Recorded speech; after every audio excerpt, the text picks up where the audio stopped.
Want this to be next to you while we. The Wonder Dog? Yes, the Wonder Dog.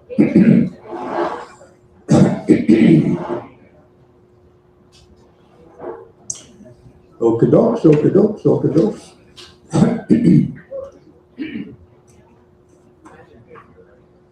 I think we are, Thomas. I think we are. Just tell me when. 3, 2, and 1. Hi, everybody. Welcome to Ledo's in College Park. Happy to have you with us for our Maryland basketball show this time around. As the Terps get set to play Ohio State coming up Thursday night, that's 8:30 tip-off, a little later than usual, 8:30 against the Buckeyes, and we hope you'll have a chance to come out there in person and watch this Terrapin team in action against Ohio State. A couple of very special guests in our show today. Lyle Wolf will be with us in just a couple of seconds, the assistant coach for the Maryland Terrapins, and Josh Chambers, who's in charge of process, director of process at Maryland, will also join us. An opportunity to get to know these gentlemen a little bit more in depth than just what they do coaching basketball. And Coach Wolf is first up here in our spotlight. And you grew up in Lexington, Kentucky. You went to Transylvania University. Yes, sir. And I believe you might have played at, what high school was it? Shayer High School? So I actually played football at Henry Clay High School. Henry Clay High School. Shortly after I graduated. Coach there at Shayer, right? Yes, sir. That's accurate. That's exactly right. Yeah. Shortly after I graduated after I graduated college, I did coach for a year and a half with their middle school program and high school program led by Ted Hall there at Sayre. So yes, sir. That's accurate. How about your football background? What position? Safety or left out, meaning I didn't play a lot, right? So depending on who you ask. But so yeah, no, I did play on the defensive end, and I was fortunate. I love all sports, and I was thankful that Coach Simpson allowed me to play football at that time. What made you want to go to Transylvania? So I had the opportunity to Brian Lane graciously allowed me to join the basketball team, and so because I had that opportunity, I went to Transylvania. Coach Lane was great to me and my family, and I love the school. And so I only played for a year, but I did choose to stay there and continue to go to Transylvania, and I graduated eventually. So. Now, that was Don Lane's son, right? Yes, sir, that's correct. The legendary Hall of Fame, all-time winningest coach. Yes, at Transylvania. So. Yeah. They both know way more basketball than I can ever imagine. But they're both very good people, very good coaches. What kind of coach was he? Old school? Don Lane or Brian Lane? Don Lane. Oh, very much so. And so because I had the ability to play under Brian Lane, Don Lane, his father, was around a lot. Very much old school, knows the game really well, has high standards, but both of them do a great job of leading programs, and they both have done a great job of leading winning programs. Was there a point, Coach, in your high school career when you were playing football 2 years, basketball 1 year, that you set in the back of your mind, I'd like to be like Coach Lane. I'd like to be like your football coach. Maybe I can get into coaching somehow. At some point, yes. I think, like all of us when we're young, where is life going to take you? I think there's a lot of that goes on. It changes 4 or 5 or 6 times between the age of 15 and the age of 22. But there has been a lot of moments in youth sports where I was able to, hey, I really believe I would be a great coach, or I do like this avenue or this direction. And so I didn't have that aha moment until after college, but there was a few times, whether I was playing football or basketball, that understanding sports came easier than understanding science. Yeah, I had coaches in high school because I wanted to be a coach, yes, like you are. But we had coaches that were so much of a major influence on us. Very much so. They took interest in us other than playing on the court. Correct. Or on the football field. Absolutely. Or baseball diamond. Absolutely.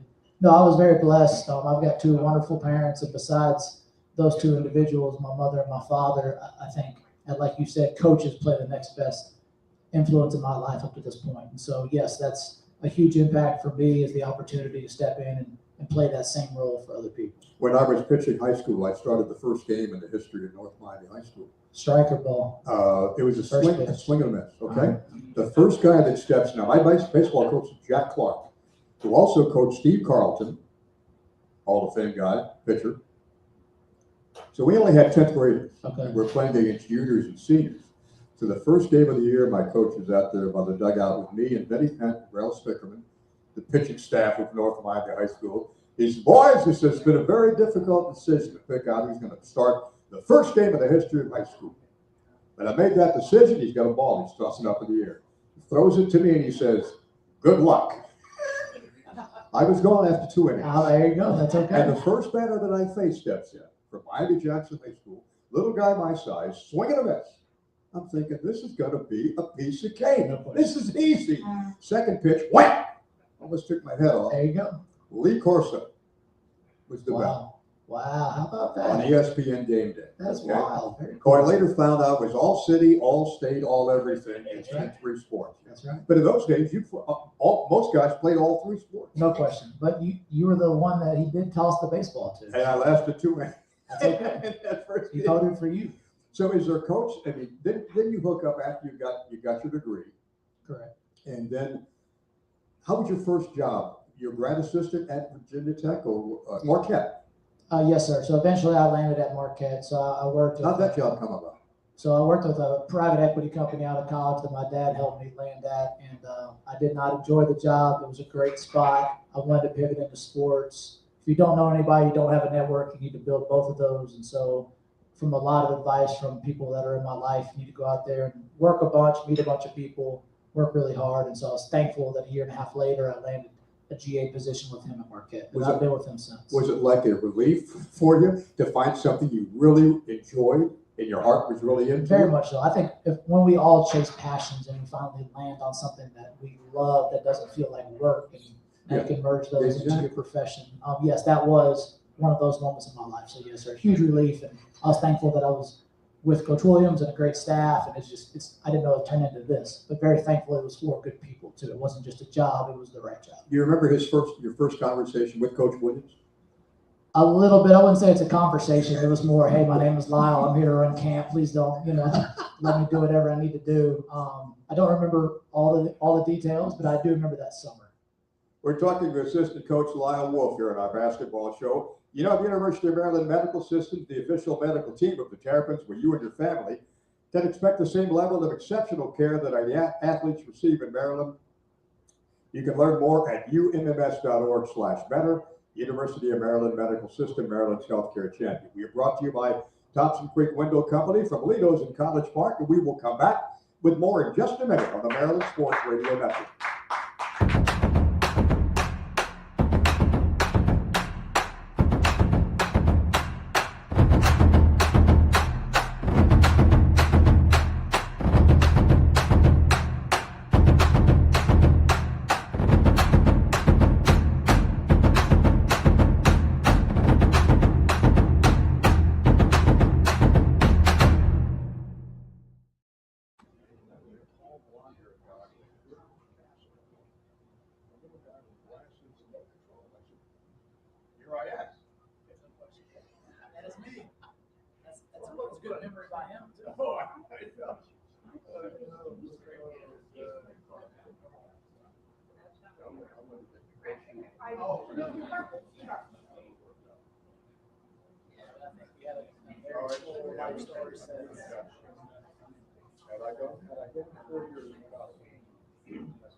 And we'll be resuming in just a couple of seconds, everybody.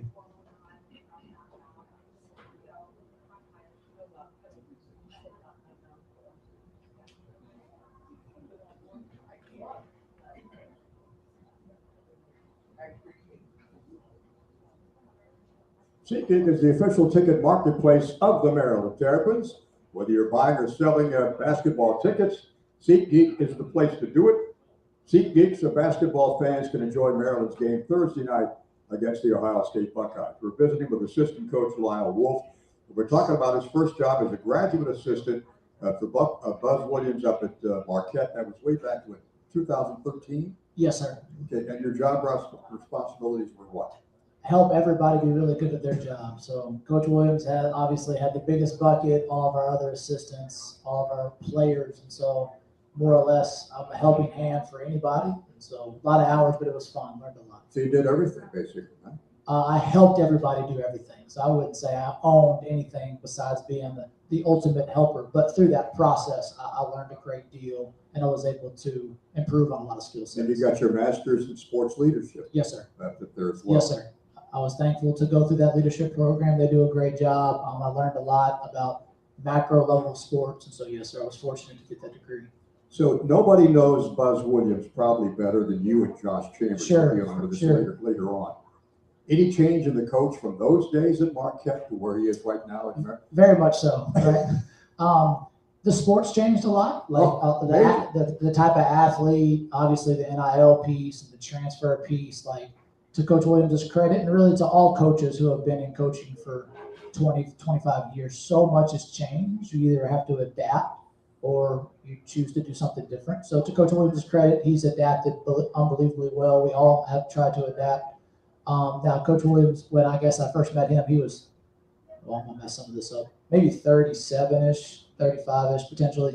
And so obviously over time, he's changed as a leader in a good way. He's changed as a basketball coach in a good way. And so he has changed, but not necessarily in a wrong or a bad way, just adapting to the industry. What's interesting that the entire Maryland basketball staff here this year is new. And all you guys came with him. For sure. Had some kind of connection with basketball. And that says an enormous amount about the kind of coach he is, the kind of leadership he has. For sure. The kind of vision he has for this basketball program.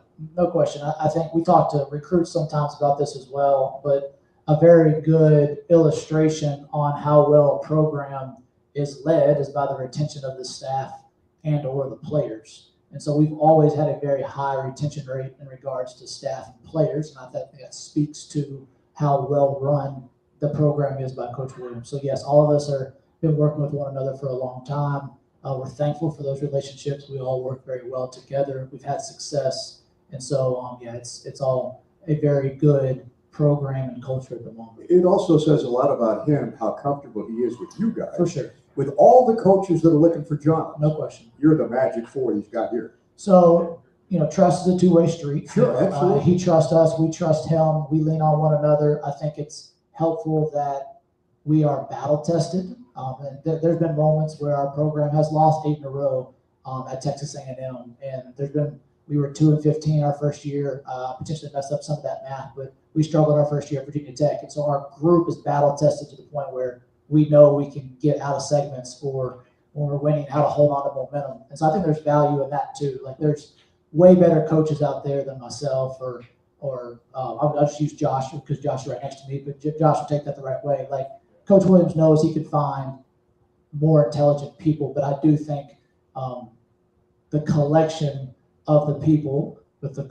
the character and the intelligence and the trust, I think that carries a lot of weight. I was surprised you mentioned he only won 2 games his first year. At Virginia Tech, Yeah. in league play. League play, yeah.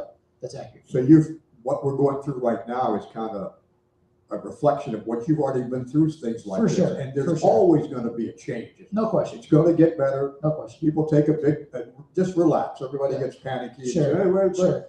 They have no idea what goes on inside that basketball program. So we're very thankful to be in Maryland. It's probably one of the best fan bases that I've ever seen or experienced. Like it's Maryland athletics in general is on fire, which is awesome. It's very contagious in a very good way.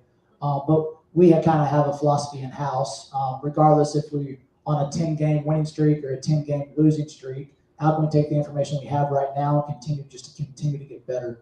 And so we need to win. We want to win, and we will always strive to win the next game and win as many as we can. But I do think scaling down and finding ways to take information that we have, build from it, and move in the right direction has led to our success over however many years, 15, 16 years together.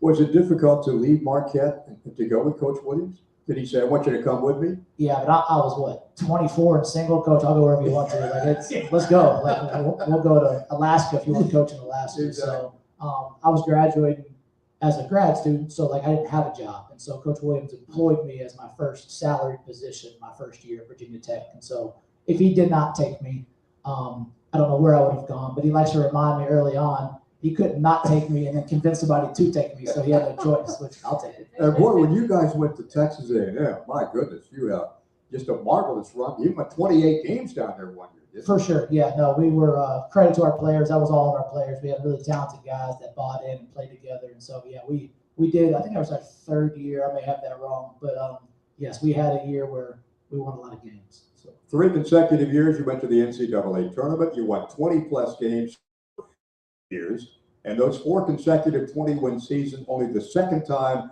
in the history of Texas A&M basketball they did that behind a team of 2004 through 11 squads.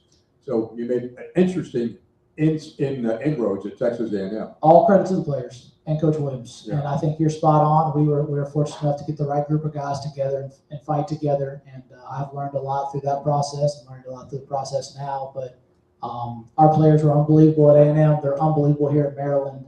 Coach Williams did a great job of helping those guys maximize their ability, like we're going to continue to do here. And so, yes, sir, I've been thankful to be a part of some. How do you find the right guys? That's always a big It's a great question. And if somebody knew how to, if you knew that answer for each sport, you could make a stupid amount of money, just like which stock you should invest in, et cetera. And so it is very much an art. It is not a science. We talk a lot about that in-house. But for us and Buzz Williams, obviously talent's important, fit's important. Are they the right individuals? Do they fit Coach Williams? Do they fit what we want to be about? So that is the short answer for here. Our Maryland basketball show will continue in just a couple of minutes with Coach Lyle Wolf. If you're ready for showtime, grab some Testudo Premium Lager. That's the official craft beer of the Maryland Terps. Back in just a minute to Ledo's. We're talking Maryland basketball presented by Thompson Creek Window Company. Back in a minute on the Maryland Sports Radio Network.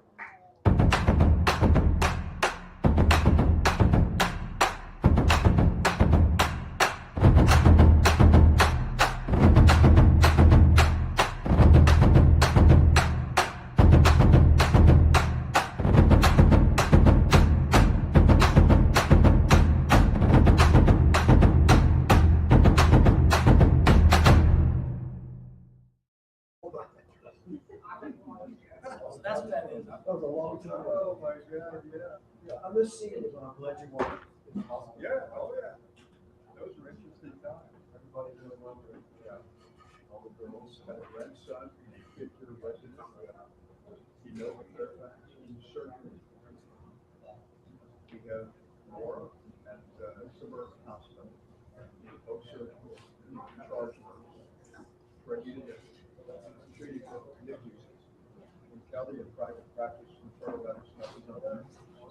So I have Make a phone call. I have no, that's why I'm hoping he's gonna hire me as his personal bodyguard and give me a couple of bucks. That's it. So I didn't know.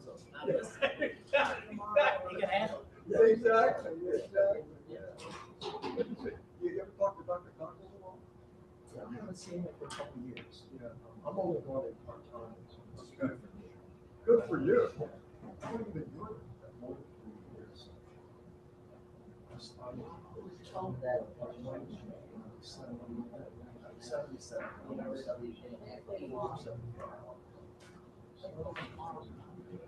I'm still looking at what. Okay. I'll catch up with you. Okay.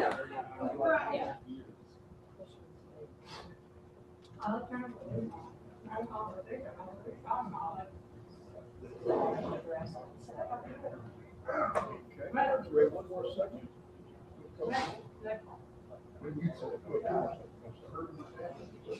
And we'll be resuming in a few seconds, everybody.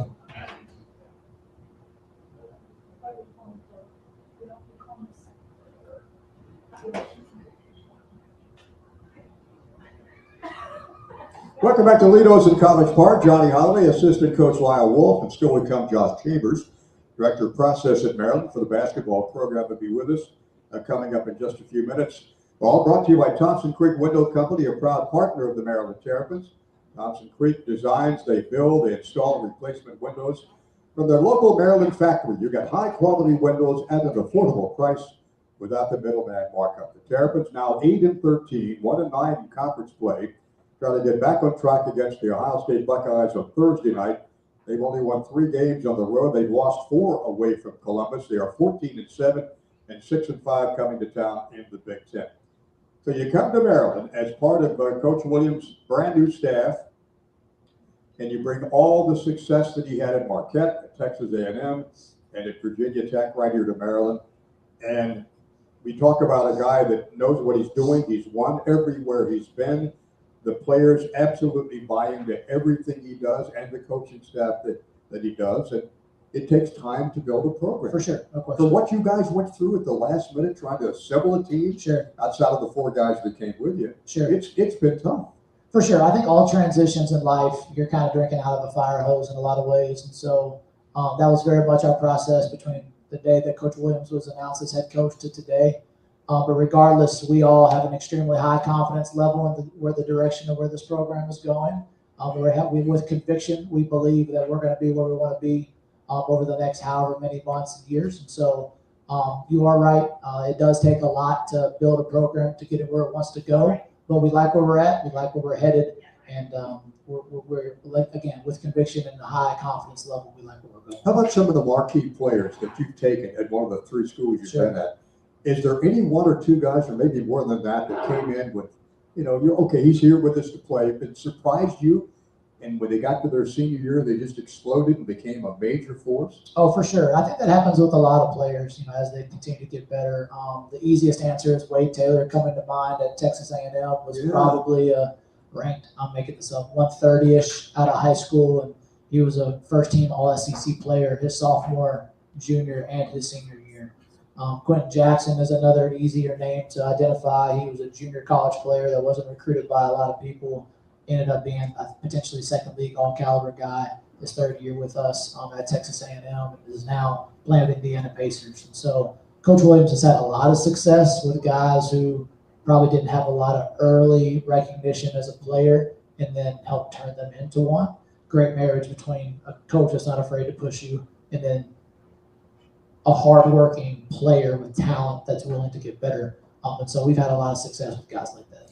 Coach, I don't think I've ever worked with a coach that is interested in what they do after their playing days are For over. sure. He really For takes, sure. and every guy that I've talked to in this team, which has been almost everybody, they all say the same thing. He cares about us besides what we do on the floor, how many points we score, assists we have, steals we have. He pays attention to what we want to do, our visions, because most of them aren't going to play in the NBA. No question. It's tough. So he really takes his interest in helping them get to the next level, whatever that level may be. For sure.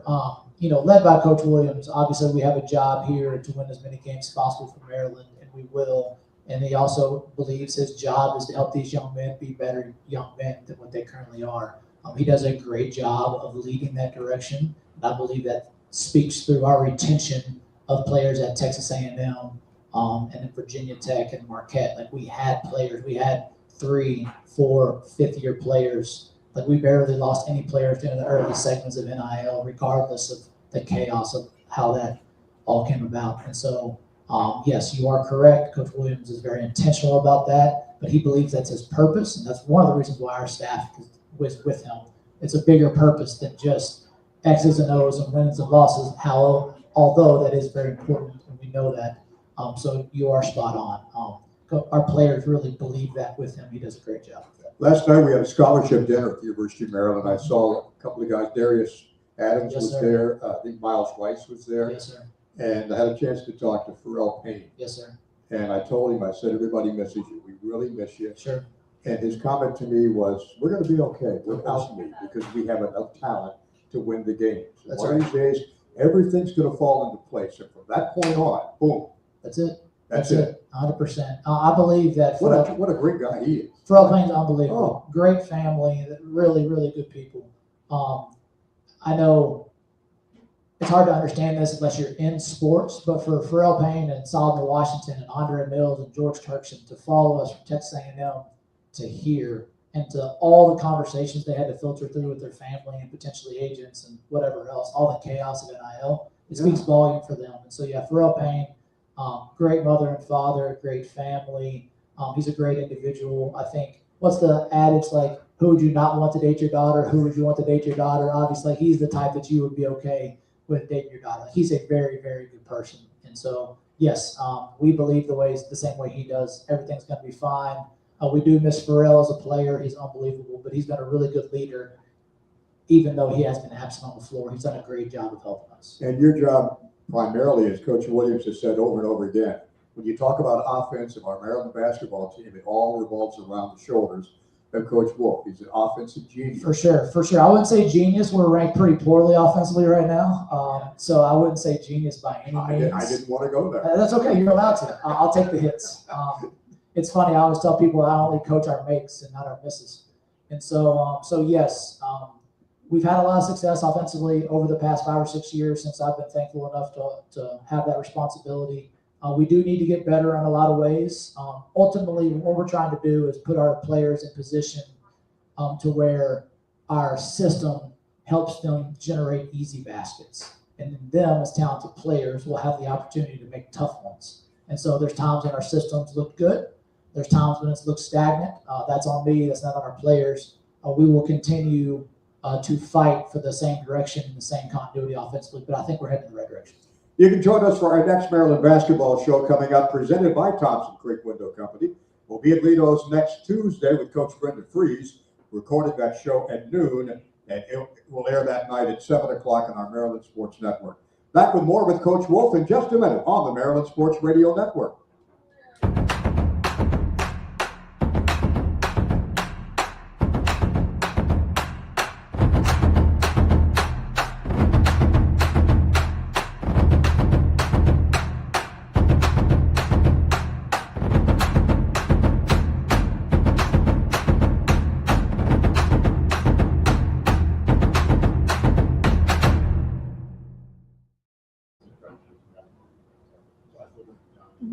There's like nowhere else to plug it.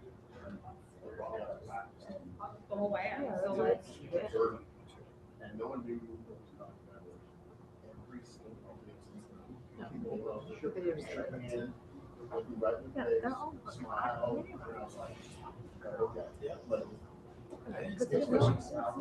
it is. I get it. right, and that's also watching that. And there's no comment. So like there's It was actually, I think, our second team meeting. We spent 45 minutes teaching our members about to a stranger. So, have him stick his hand out. He taught how to go left or left. He taught how eye contact, touching elbow first. Did all of that, the touch and the elbow, yeah. Taught all of that. 45 minutes. So I'm glad to hear that they did. No, and I was a sportscaster. I never, he was the voice of hockey in this now. Oh, that's fine. Until they got so expensive. Like PGs. Yeah, that's right. Yeah. But yeah, I've never had a team. You know, I thought with the first couple of them, oh, it's not as good. Every one of them is. Yeah, it's Even did. Yeah. That's good. I'm glad to hear that. Yeah, I tell people that when I say I'm culture. Radio basketball. Absolutely. Even though you're dressed like this, I will tell the story. I will embellish it, believe me. even better, yes. Okay. Okay. So this is the last sentence. The judge. Okay, all right.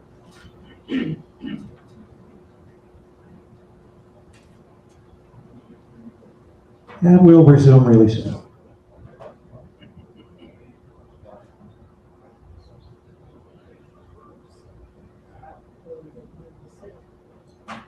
This is your shot to win Maryland Terps basketball tickets, luxury seat tickets with Giant.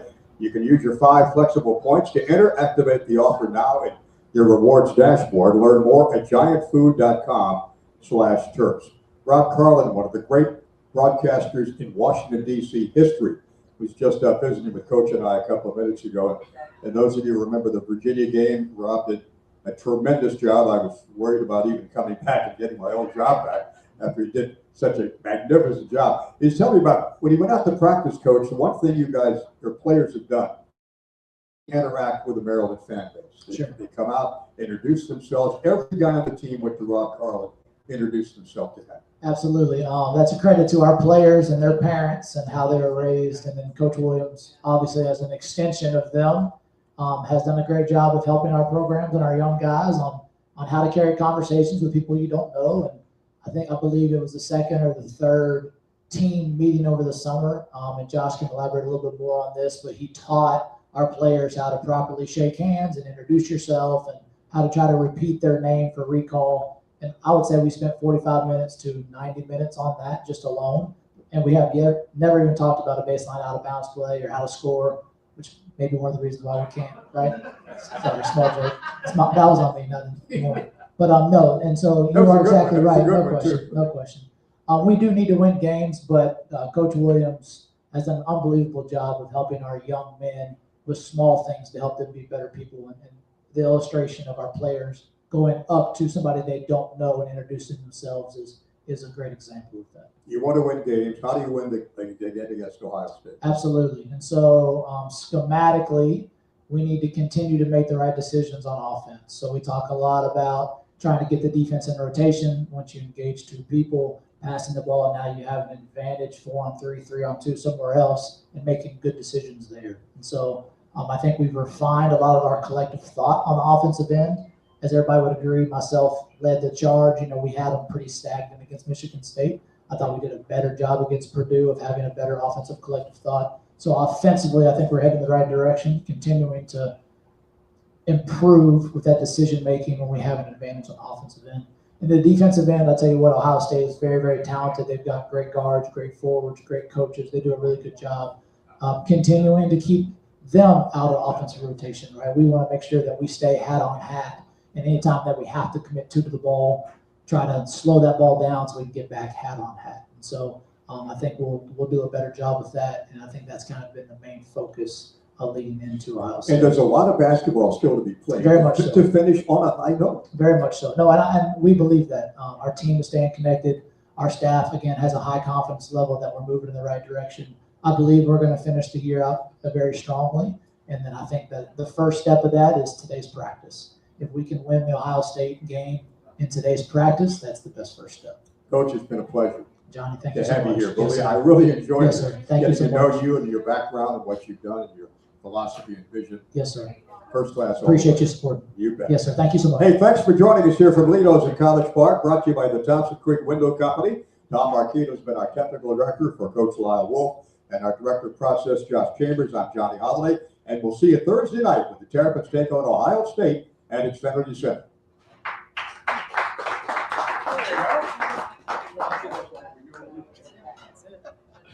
Good job. Hey, slipping I'll take the hits. I know. That's fine. All right, Joe. I'll bring you a book. I want to contribute to the fund. He told me, he said, in Iowa, he said that. Yes, ma'am. He's got 4 books. Sit down in the lobby, take on 3 days. And he says, have you read the book, The Rest of the Story by Paul Martin? I said, no. He said, I bought it.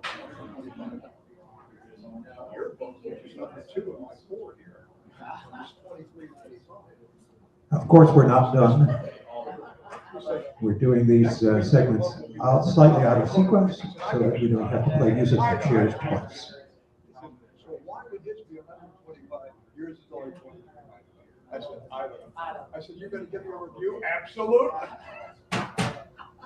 Okay. Super. Yes, sir. Thank you so much. You bet. Thank you. Thank you. I have everything. Tom, thanks again, Tom. Yes, sir.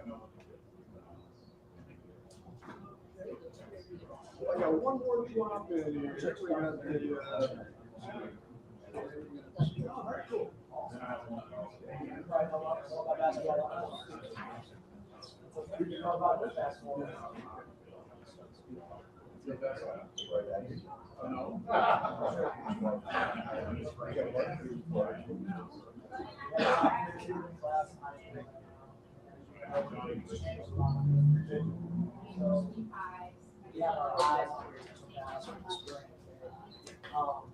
So yeah, so Living legend. Hey, we got the seats ready. More. That's We've got a tough act to follow. Yeah. South County. So my older brother's from Hayfield.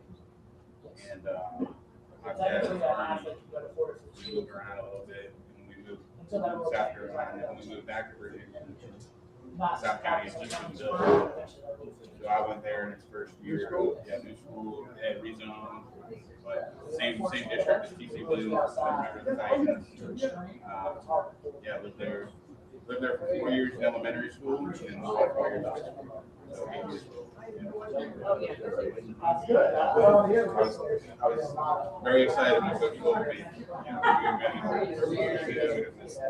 probably the closest Power 5 school that I had like an emotional attachment to that was season. Came to games, came to camps, had a Maryland, flag in my bedroom. We got to talk about that. Of course. And I grew up watching national games, and you would always be on the coach game on the Madison show. I wouldn't give it, getting the TV on the post game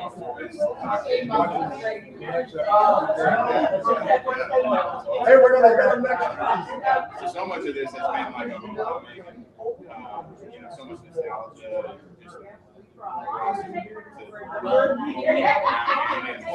just moved away and lived in different states. I had a family of my own, so bringing them home.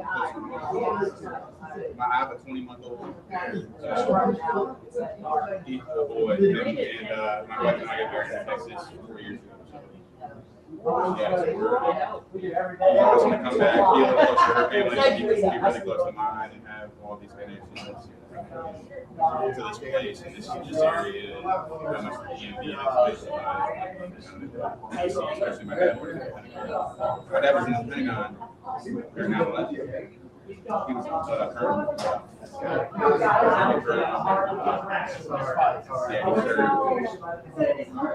He served 27 years. He was U.S. Ranger, Air Force Division. So he was like jumping out of airplanes, served in the Gulf War in the early 90s, and then brigade commander in Fort Jackson, South Carolina. That's why we moved down there. He got ALS, and he was diagnosed in 2005. So kind of as a self-deteriorated, he moved into more of a desk job type role. Moved back to this area because hospitals and more accessible. Hopkins, right now. So he kind of transitioned out that way. 2010.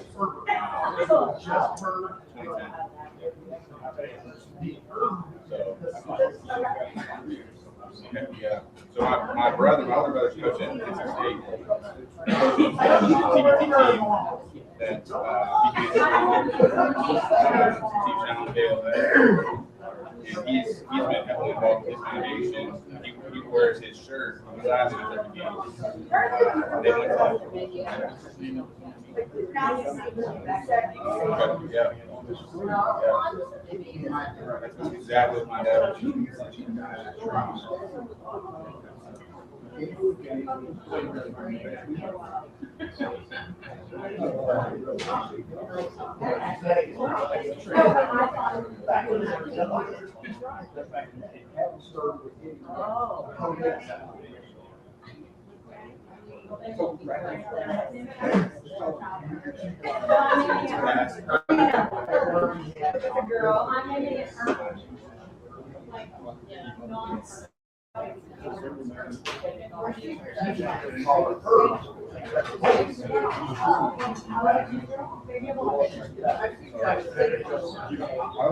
How you doing?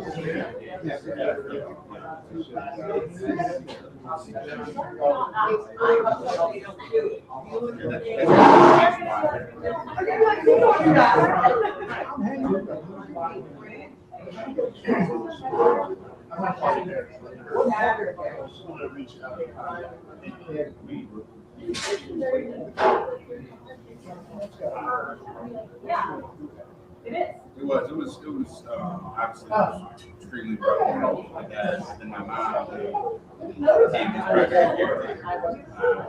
And being in a formative year of my life, going from middle school to high school, and that's new. It's kind of like he could process. I don't know, man. Like, I don't even know who Lou Gary is. So that's what everyone was telling me, like, oh, Lou Gary, that's Lou Gary's disease.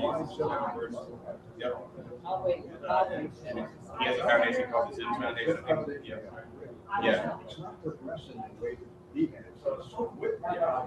I mean, his mother still wants to game. Yeah, it's different for everybody. Like my dad, I think when he got it on diagnosis, they said 3 to 5 years you probably had to put up. He ended up passing on year 5. Now I know people that had it for 10 years. I actually did a lot of work with the Roanoke chapter of the ALS Foundation. So I worked with a bunch of people, and some of them had it for 10, 15 years. Some of it was way more rapid. It just depends on the person. I know there's all these treatments and things you can do to kind of try to slow the progression. So I think that as well. She's still alive. Yeah. She lives in the same childhood home. She gets up to a game every now and then, and she doesn't like to travel. Yeah, it'd be awesome. Yeah, I'm sure she'd love it. She cares about Maryland, but when you go through something like that, like sports have kind of taken a backseat in her life. Like she sees more these less trivial things. Not that sports are important, they become but I think she sees the fragility of life and tries to have her mind just like my brother and sister. We play each other. She'll almost be like that calm some of the chaos around us. She said, first. Tom, good to see you again. She said, are you serious? Okay. And they defended it like.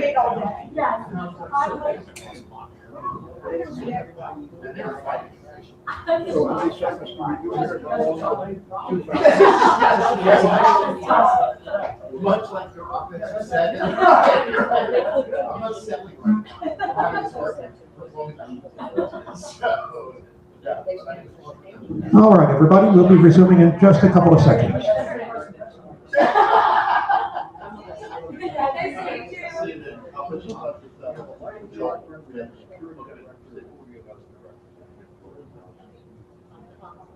Johnson, your face when you look back. That's good. All right, director, and our security.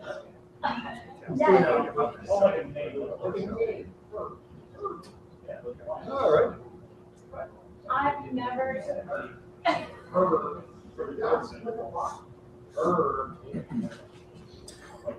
Welcome back, everybody. We're talking Maryland basketball with assistant coach Lyle Wolf a few minutes ago. Now, the director of process, Josh Chambers, will join us now. First of all, I want to thank our lighting director, Francesca Scheck, for doing a great job for our show today, and also the hospitality director for the Maryland basketball show, Jordan Johnson, and the director of security today, Abby Pardo. Thank you guys very much for the great job you've done just to get us in here to do this radio show.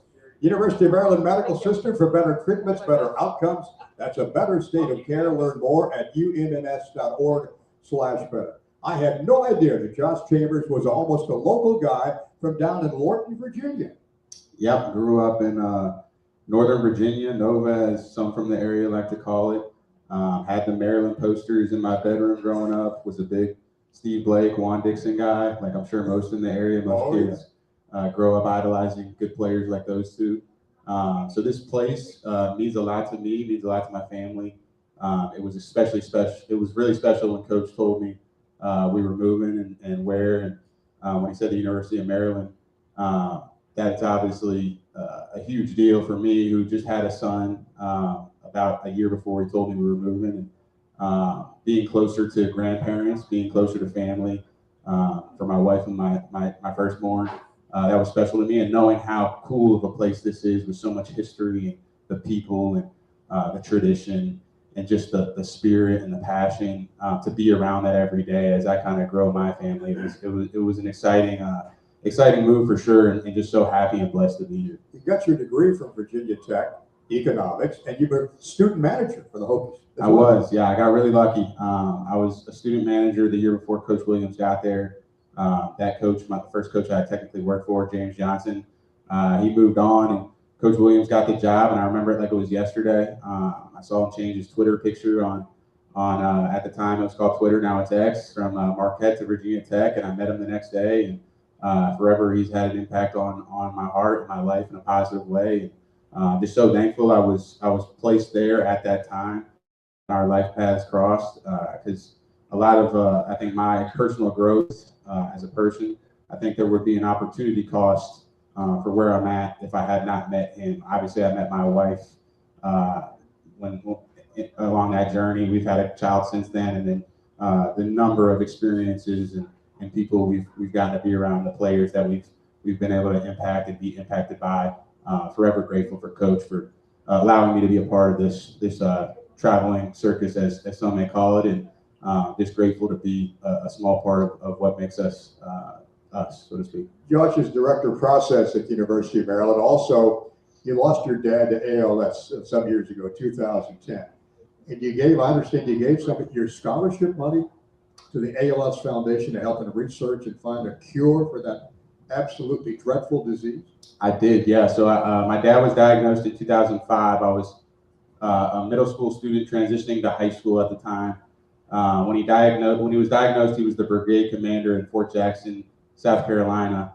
Obviously, if you're not familiar with ALS or Lou Gehrig's disease, it's a ruthless, rapid disease that just completely eviscerates your use of muscles, the atrophy involved with any movement. You're basically relegated to a chair or a bed in months to a year. So he had to transition out of his command role at Fort Jackson and into more of a desk type role. The access to the hospitals here, Johns Hopkins, and the treatment that he needed to try and prolong his life. We moved back to the Northern Virginia area.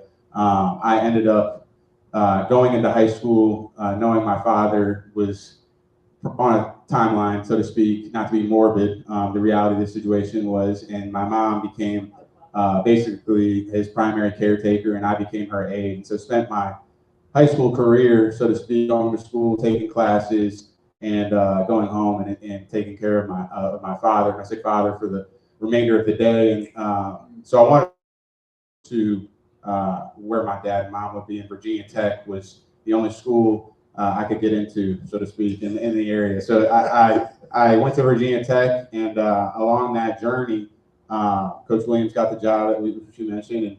And when Coach Williams got there, his structure was to pay the managers gradually every year. And I was in my senior year, so that meant I got some sort of stipend. And at the time, my dad served in the military, so a lot of my scholarship or my bills for the school were already kind of taken care of. So I asked Coach if I could just pay to a cause that I was a big believer in. And obviously, the ALS Foundation was a huge part of my life to that point, and wanted to pay respect to my father and impact people in a positive way. And you got your first start 10 years ago at Virginia Tech as a graphic designer with Coach Williams. That's right. Another just right place, right time. He walked into the office of managers and asked if any of us knew how to use Photoshop. This was right around the social media boom of the early 2010s. And I was the only one that had experience in that. And ironically, it came from me just being bedside at my father's beck and call in high school. Obviously, you lose muscle control with ALS. So I would do a lot of tasks, feed him, change the channel, scratch an itch if he had it. And I was passing the time. I was teaching myself random odd skills. And Photoshop was one of those skills that I taught myself. Obviously, not knowing that Coach would walk into the office that day and ask if anyone had experience with it. It turned into a way to kind of take ownership in a bucket. I was doing recruit graphics, donor mail outs, different things for Coach's social media, and was able to build a relationship with them that was uncommon for student managers to have with the head coach at the time. And that led to a full-time job down the road. And here you are now at the University of Maryland. Yes, sir. It's almost like Buzz Williams saying to you, hey, guess where you're going? At Texas A&M. You're going back home. Full circle, for sure. Yeah. We've got more with Josh Chambers, Director of Process for the Maryland basketball team. We'll be come back to Ledo's in just a minute on the Maryland Sports Radio Network.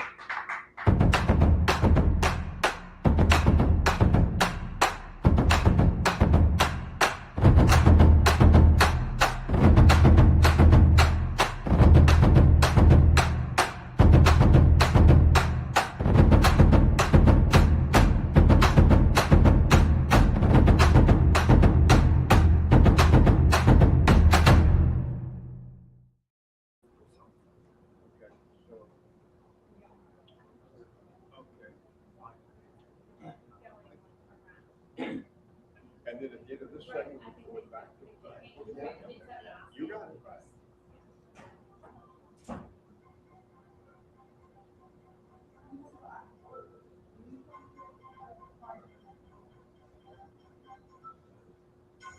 Welcome back to our Maryland Basketball Show. Johnny Holiday with Director of Process, Josh Chambers. When people ask me, what is the Director of Process, what does that mean? Well, nobody can better give us an example of that than your job encompasses almost everything, dealing with the coach, the program, the recruiting, the games, the practices, everything. Yeah, you're a boxing guy, so I'll use this analogy. I like to say I'm a corner man because I think the corner man in boxing gives the fighter urgency, clarity, and whatever he needs in that moment while still speaking life to him. And I think I try to have that mentality with our players, with our coaching staff, and just be a servant and try to help individuals grow, try to build systems that might help the organization grow. But I think the role of a corner man and making it about others and trying to lift the program up and grow others and help each individual and whatever they may need. I think that's the most concise definition I can give to it without getting into the nuances of what is the day-to-day, what does that look like. But a lot of schools don't have this. No, I would say very few schools have Director of Process. I would say football is typically 5 years ahead of basketball, so there are more roles similar to mine in football staffs. And I think a credit to Coach Williams' genius is he's always been ahead of the curve in a lot of ways. And also a credit to him, I think he's adapted as well as any coach I've seen or met or worked with in the past. The landscape has continued to evolve, and he's almost manufactured that change amongst his staff and the roles under him in a way that optimizes for growth amongst that change. I think. Is he maybe ahead of the change? One step ahead of things? Yeah, that's a good way to put it. I think a lot of people like to say, Coach Williams has changed, and I like to say he's grown. And I think the difference is the environment is going to change, and if that environment has an imprint on you from a traumatic lens, that's going to change you, right? But I think Coach Williams, the difference is he takes in the picture of the environment and adapts to it proactively in a way that optimizes for growth among the unit. And I think that growth has shown in places like his staff, that the role changes, the expansion in areas and the condensation in areas. I think all of those things he takes into account and tries to be ahead. And it's probably not even a conscious tries to be for him. It's probably something that's just innate. He's not only adapting with the changes, but he's also he's developing things that other schools don't have. Right. I think he would say that that's just his nature. Sure. And I think a lot of his upbringing and his success and his story isn't repeatable because of just how unique of a person he is. And you talk to him enough to understand that his brain doesn't work like most people probably you've talked to. He's a super fast processor. I think he is thinking 3 steps ahead in most situations. And with that superpower almost, he's applying that across all departments, all categories, all phases of what he's charged to lead with. What is the biggest challenge of your job, Josh? If there's one thing that really stands out above all the other things you have to handle and have your finger on.